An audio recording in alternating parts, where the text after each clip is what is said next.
नमस्कार दोस्तों, स्वागत है आप सबका हमारे चैनल नर्सिंग करियर क्लब के ऑनलाइन सेक्शन में। दोस्तों हम इस सेक्शन में बीएससी नर्सिंग फर्स्ट ईयर के बायोकेमिस्ट्री के बारे में पढ़ेंगे। दोस्तों मैं आपका जैसा मैंने लेते हुए अपने कोर्स को शुरू करता हूं। सबसे पहले बात करते हैं biochemistry unit first, topic introduction of biochemistry. इसके अंदर फर्स्ट आएगा इंट्रोडक्शन, फिर बायो मोलिक्यूल्स और फिर मेटाबॉलिज्म। फर्स्ट आता है बायोकेमिस्ट्री और biological chemistry is the study of chemical processes within and relating to living organism. A sub-discipline of both chemistry, biology and biochemistry may be divided into three fields: structural biology, enzymology and metabolism. Over the last decades of the 20th century, biochemistry has become successful at explaining living processes through these three disciplines. Almost all areas of the life sciences are being uncovered and developed through biochemical methodology and research. Biochemistry focuses on understanding the chemical basis which allows biological molecules to give rise to the processes that occur within living cells and between cells, in turn relating greatly to the understanding of tissues and organs as well as organism structure and function. Biochemistry is closely related to molecular biology, which is the study of the molecular mechanism of biological change. इसके अंदर क्या होता है? जैव रसायन या जैविक रसायन विज्ञान जीव जंतुओं के भीतर और संबंधित रासायनिक प्रक्रियाओं का अध्ययन है। रसायन विज्ञान और जीव विज्ञान जैव रसायन दोनों के एक उप अनुशासन को तीन क्षेत्रों में विभाजित किया जा सकता है: संरचनात्मक जीव विज्ञान, एंजाइमोलॉजी और मेटाबॉलिज्म। 20वीं सदी के अंतिम दशकों में जैव रसायन इन तीन विषयों के माध्यम से जीवित प्रक्रियाओं की व्याख्या करने में सफल रहा है। जीव विज्ञान के लगभग सभी क्षेत्रों को जैव रासायनिक पद्धति और अनुसंधान के माध्यम से उजागर और विकसित किया जा रहा है। जैव रसायन विज्ञान रासायनिक आधार को समझने पर ध्यान केंद्रित करता है, जो जैविक अणुओं को जीवित कोशिकाओं और कोशिकाओं के बीच होने वाली प्रक्रिया को जन्म देता है। बदले में ऊतकों और अंगों की समझ के साथ साथ जीव संरचना और कार्य से संबंधित होता है। बायोकेमिस्ट्री आणविक जीव विज्ञान से निकटता से संबंधित है, जो जैविक घटना के आणविक तंत्र का अध्ययन करता है। आगे अपन बात करते हैं biomolecules. The four main classes of molecules in biochemistry often called biomolecules are carbohydrate, lipids, protein and nucleic acid. Many biological molecules are polymers. In this terminology, monomers are relatively small macromolecules that are linked together to create large macromolecules known as polymers. When monomers are linked together to synthesize a biological polymers, they undergo a process called dehydration synthesis. Different macromolecules can assemble in larger complex, often needed for biological activity. इसके अंदर क्या होता है? जैव रसायन में अणुओं के चार मुख्य वर्ग अक्सर बायोमोलिक्यूल्स कहा जाता है। कार्बोहाइड्रेट, लिपिड, प्रोटीन और न्यूक्लिक अम्ल होते हैं। कई जैविक अणु पॉलीमर होते हैं। मोनोमर्स अपेक्षाकृत छोटे मैक्रोम्यूल है जो एक साथ जुड़े हुए होते हैं। पॉलीमर्स के रूप में जाने जाने वाला सबसे बड़ा मैक्रोमोलिक्यूल बनने के लिए जब मोनोमर एक जीवक बहुलक को संश्लेषित करने के लिए एक साथ जुड़े हुए होते हैं तो वे वहां से गुजरते हैं। डिहाइड्रेशन सिंथेसिस नामक प्रक्रिया विभिन्न मैक्रोमोलिक्यूल्स बना सकती है। बड़े परिसरों में इन्हें इकट्ठा किया जाता है। अक्सर जैविक गतिविधि के लिए ये आवश्यक होते हैं। फिर आता है carbohydrate. Two of the main functions of carbohydrate are energy storage and providing structure. One of the common sugar known as glucose is carbohydrate, but not all carbohydrates are sugars. There are more carbohydrates on Earth than any other known type of biomolecule. They are used to store energy and genetic information, as well as play important roles in cell-to-cell interaction and communication. Carbohydrate के दो मुख्य कार्य है ऊर्जा भंडारण और संरचना प्रदान करना है। ग्लूकोज के रूप में जाने जाने वाला सब सामान्य शर्करा कार्बोहाइड्रेट है, लेकिन सभी कार्बोहाइड्रेट शर्करा नहीं होते हैं। किसी अन्य ज्ञात प्रकार के बायोमोलिक्यूल की तुलना में पृथ्वी पर अधिक कार्बोहाइड्रेट है। इनका उपयोग ऊर्जा और आनुवंशिक सूचनाओं को संग्रहित करने के लिए किया जाता है। साथ ही सेल से सेल इंटरेक्शन और संचार में महत्वपूर्ण भूमिका निभाते हैं। आगे बढ़ बात करते हैं lipid. Comprise a diverse range of molecule and to same extent is a catch-all for relatively water-insoluble or non-polar compounds of biological origin, including waxes, fatty acid-derived phospholipid, sphingolipids, glycolipids, and terpenolipids. Example: retinoids and steroids. Some lipids are linear open chain aliphatic molecules, while others have ring structure. Some are aromatic with a cyclic ring and planar flat structure, while others are not. Some are flexible, while others are rigid. अणुओं की विविध श्रेणी की गणना और कुछ हद तक वैक्सोल फैटी एसिड व्युत्पन्न फॉस्फोलिपिड, स्पोलोलिपिड्स, ग्लाइकोलिपिड्स और टर्पेनोइड्स जैसे रेटिनोइड उदाहरण के लिए बायोलॉजिकल उत्पत्ति की अपेक्षाकृत पानी घुलनशील या गैर वाली यौगिकों के लिए एक कैचच है स्टेरॉइड। कुछ लिपिड रेखिक खुले श्रृंखला एलिफेटिक अणु होते हैं, जबकि अन्य में रिंग संरचनाएं होती है। कुछ चक्रीय रिंग और प्लेनर फ्लैट संरचना के साथ सुगंधित होते हैं, जबकि अन्य नहीं। कुछ लचीले होते हैं, जबकि अन्य कठोर होते हैं। बात करते हैं प्रोटीन की। Proteins, it is very large molecules macropolymers made from monomers called amino acids. An amino acid consists of an alpha carbon atom attached to an amino group, a carboxylic acid group. Although these exist as and under physiologic condition, a simple hydrogen atom and a side chain commonly denoted as R. The side chain R is different for each amino acid of which there are 20 standard ones. It is this R group that made each amino acid different, and the properties of the side chains greatly influence the overall three-dimensional conformation of a protein. Some amino acids have functions by themselves or in a modified form. For instance, glutamate functions as an important neurotransmitter. Amino acid can be joined via a peptide bond. ये बहुत बड़े अणु मैक्रोपॉलीमर है जो monomers कहे जाने वाले amino acid से बने हैं। एक अमीनो एसिड में एक अल्फा कार्बन परमाणु होता है जो एक अमीनो समूह एक कार्बोक्सिलिक एसिड समूह से जुड़ा होता है। हालांकि फिजियोलॉजिकल स्थिति में और इसके नीचे मौजूद होते हैं।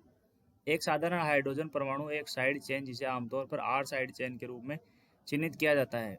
आर प्रत्येक अमीनो एसिड के लिए भिन्न होता है, जिसमें 20 मानक होते हैं। यह आर समूह है जिसने प्रत्येक अमीनो एसिड को अलग बनाया है। और साइड चेन के गुण एक प्रोटीन के समग्र त्रिआयामी संचलन को बहुत प्रभावित करते हैं।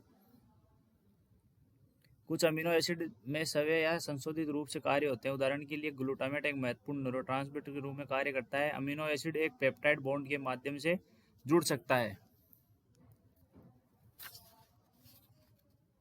आगे अपन बात करते हैं so called because of their prevalence in cellular nuclei is the generic name of the family of biopolymers. They are complex, high molecular weight biochemical macromolecules that can convey genetic information in all living cells and viruses. The monomers are called nucleotides and each consists of three components: a nitrogenous heterocyclic base, either a purine or a pyrimidine, a pentose sugar and A phosphate group. Cellular नाभिक में उनके प्रसार के कारण तथाकथित biopolymers के परिवार का सामान्य नाम है। वे जटिल उच्च आणविक वजन वाले जैव रासायनिक मैक्रो मोलेक्यूल है जो सभी जीवित कोशिकाओं और वायरस में आनुवांशिक जानकारी दे सकते हैं। मोनोमर्स को न्यूक्लियोटाइड कहा जाता है और प्रत्येक में 3 घटक होते हैं: एक नाइट्रोजनस हेटेरोसाइक्लिक बेस या तो प्यूरिन या पाइरिमिडिन, पेंटोचीनी और एक फॉस्फेट समूह ये उपलब्ध होते हैं। The most common nucleic acid are deoxyribonucleic acid DNA and ribonucleic acid RNA. The phosphate group and the sugar of each nucleotide bond with each other to form the backbone of the nucleic acid. While the sequence of nitrogenous bases store the information, the most common nitrogenous bases are adenine, cytosine, guanine, thymine, and uracil. The nitrogenous bases of each strand of a nucleic acid will form hydrogen bonds with certain other nitrogenous bases in a complementary strand of nucleic acid, similar to a zipper. Adenine binds with thymine and uracil. Thymine binds only the adenine,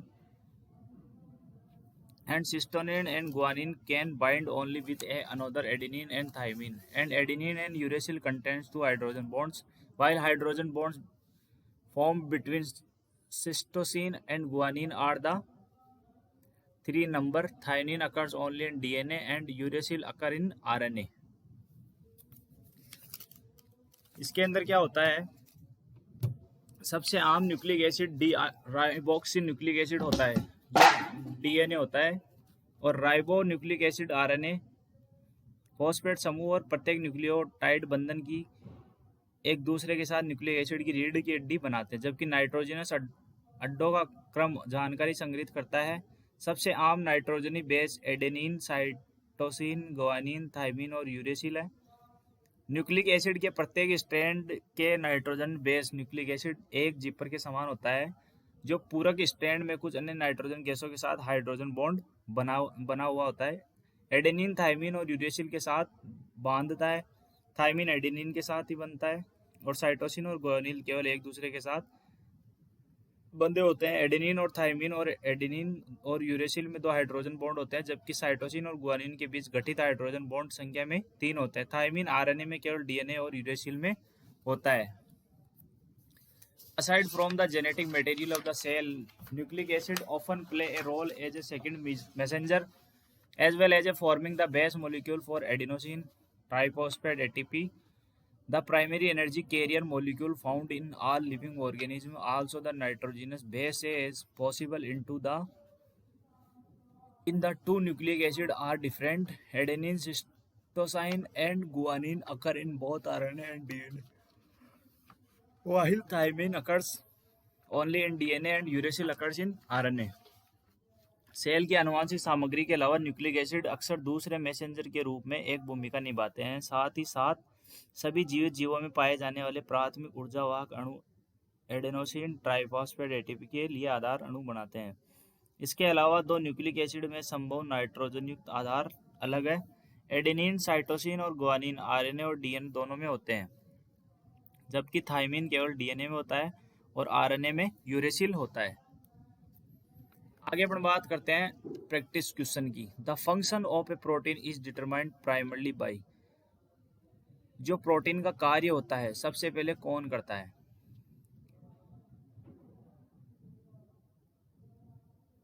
first है it is molecular weight, यानी आणविक भार के द्वारा। The number of amino acid it contain, इसमें amino acid की संख्या ज़्यादा होती है। इट्स स्पाशियल कन्फर्मेशन, इसकी स्थानिक रचना। It is affinity for hydrocarbons, hydrocarbon के लिए इसकी आत्मीयता। इसके अंदर करेक्ट आंसर आएगा C, it is spatial conformation. आगे अपन बात करते हैं मेटाबॉलिज्म। मेटाबॉलिज्म के अंदर फर्स्ट बात करते हैं कार्बोहाइड्रेट की। Glucose is energy source in most life forms. For instant polysaccharide are broken down into their monomers by enzyme glycogen phosphorylase removes glucose residues from glycogen. A polysaccharide, disaccharide like lactose or sucrose are cleaved into their 2 component monosaccharides. अधिकांश जीवन रूपों में glucose एक ऊर्जा स्रोत है। उदाहरण के लिए पॉलीसेकेराइड एंजाइमों द्वारा उनके मोनोमर्स में टूट जाते हैं। ग्लाइकोजन फॉस्फोराइलेज ग्लाइकोजन एक पॉलीसेकेराइड से ग्लूकोज अवशेष को हटा देता है। लैक्टोज या सुक्रोज जैसे डिसेकेराइड को उनके 2 घटक मोनोसेकेराइड में विभाजित किया जाता है। Glycolysis anaerobic. आगे अपन बात करते हैं glycolysis anaerobic. Glucose is mainly metabolised by a very important 10 step pathway called glycolysis, the net result of which is to break down 1 molecule of glucose into 2 molecules of pyruvate. This also produces a net 2 molecules of ATP. The energy currency of cells along with 2 reducing equivalents of converting NAD+. Nicotinamide adenine dinucleotide oxidized form to NADH. Nicotinamide adenine dinucleotide reduced form. इसके अंदर क्या होता है, glucose मुख्य रूप से glycolysis नामक पर एक बहुत ही महत्वपूर्ण 10 चरण पथ द्वारा मेटाबोलाइज होता है, जिसका शुद्ध परिणाम ग्लूकोज के एक अणु को पायरुवेट के 2 अणुओं में तोड़ना होता है। यह भी NADN निकोटिनेमाइड फेनाइन डाइन्यूक्लियोटाइड पर किया हुआ रूप होता है। इसके अंदर क्या होता है, nicotinamide adenine dinucleotide oxidize form होती है। ये को परिवर्तित करने के लिए 2 रिड्यूसिंग समकक्षों के साथ ATP की 1-2 नेट अणुओं का उत्पादन करता है। This not require oxygen. If no oxygen is available of the cell cannot use oxygen, the NAD is restored by converting the pyruvate to lactate lactic acid in humans or to ethanol plus carbon dioxide in yeast. Other monosaccharide like galactose and fructose can be converted into intermediates of the glycolytic pathways. इसके लिए oxygen की आवश्यकता नहीं है। यदि कोई oxygen उपलब्ध नहीं है या कोशिका ऑक्सीजन का उपयोग नहीं कर सकती है तो NDA को मनुष्यों में लैक्टिक एसिड या एथेनॉल प्लस कार्बन डाइऑक्साइड के लिए पायरुवेट में परिवर्तित करके बहाल किया जाता है। अन्य मोनोसेक्राइड जैसे लैक्टोज और फ्रक्टोज को ग्लाइकोलाइटिक मार्ग के मध्यवर्ती में परिवर्तित किया जा सकता है। Aerobic in aerobic cell with sufficient oxygen, as in most human cells, the pyruvate is further metabolized. It is irreversibly converted to acetyl CoA, giving off one carbon atom as the waste product carbon dioxide, generating another reducing equivalent as NADH. इसके अंदर क्या होता है, अधिकांश मानव कोशिकाओं में पर्याप्त oxygen के साथ एरोबिक कोशिकाओं में पायरुवेट और अधिक मेटाबॉलिज्म किया जाता है। यह अपरिवर्तनीय रूप से एसिटाइल CoA में परिवर्तित हो जाता है। एक कार्बन परमाणु को अवशिष्ट उत्पाद कार्बन डाइऑक्साइड के रूप में छोड़ देता है, जो NDH के रूप में एक और काम करने के लिए बराबर उत्पन्न करता है। बात करते हैं the 2 molecules acetyl CoA form 1 molecule of glucose, then enter the citric acid cycle, producing 2 molecules of ATP, 6 more NADH molecules, and 2 reduced UBI quinones via FADH2 as enzyme bound cofactor, and releasing the remaining carbon atoms as carbon dioxide.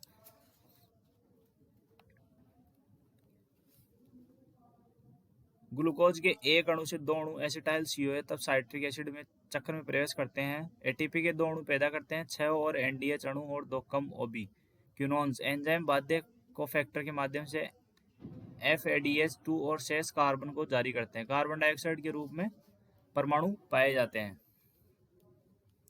ग्लूकोजियोनेसिस in vertebrates vigorously contracting skeletal muscle during weightlifting or sprinting, for example, do not receive enough oxygen to meet the energy demand, and so they shift to an aerobic metabolism, converting glucose to lactate. The combination of glucose from non-saccharide origins such as fat and proteins.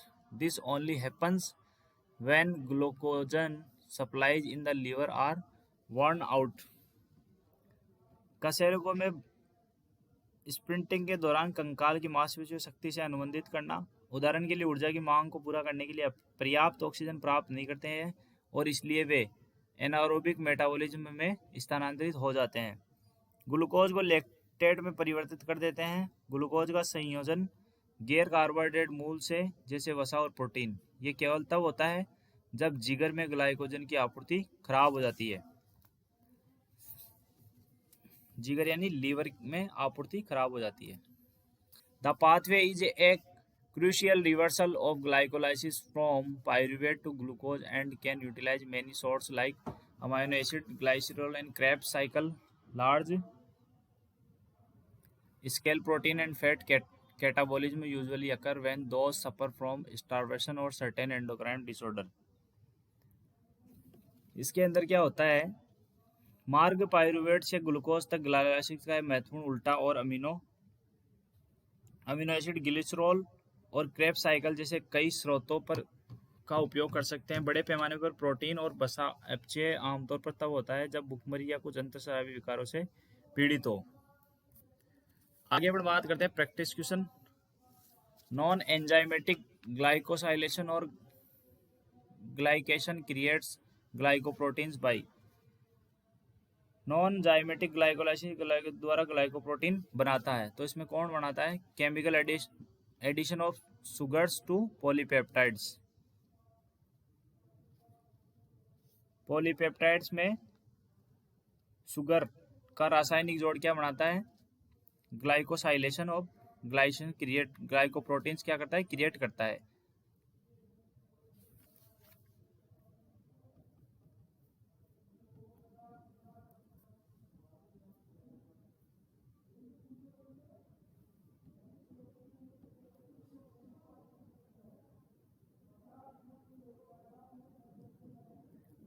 Thank you दोस्तों, कैसा लगा हमारा video हमें comment box में लिखकर जरूर बताएं। और हाँ दोस्तों, अगर अभी तक हमारे चैनल को सब्सक्राइब नहीं किया तो हमारे चैनल को जरूर सब्सक्राइब करें, और हाँ लाइक और सब्सक्राइब करना ना भूलें। हम फिर मिलेंगे एक नई वीडियो के साथ, तब तक के लिए धन्यवाद।